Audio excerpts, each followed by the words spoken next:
Ayun! Do you remember the last time na kinilig ka? Oo. Feeling ko kasi sa edad ko ngayon, kilig-kilig pa ba? Pwede pa bang kiligin talaga? Feeling ko, nung huling beses ako kinilig, yung mga first few stages namin maglandi ang mag-asawa. Ngayon kasi, years later, parang wala. Para na lang kami magtropa ng asawa ko, nakakainis. Ano ba? Pero alam nyo, kung saan na lang ako kinikilig ngayon, talaga yung tipong para akong teenager, nakakaloka sa k-drama. Eto pala yung ginamit ko, yung Spotlight na Everyday Curl Kit na may kasama na siyang mascara, tsaka curler. Anong pinapanood nyo ngayon? Ang pinapanood ko ngayon yung My Youth.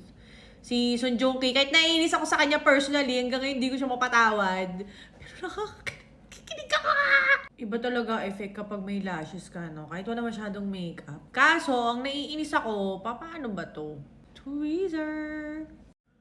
Friend, ang pretty ng eyes! Parang in love. I love that. Oh, anyway, comment nyo dun sa comment section ano yung pinaka nakakakilig na k-drama na pinapanood nyo ngayon. Ayoko ng Descendants of the Sun. Hindi ako manonood nun.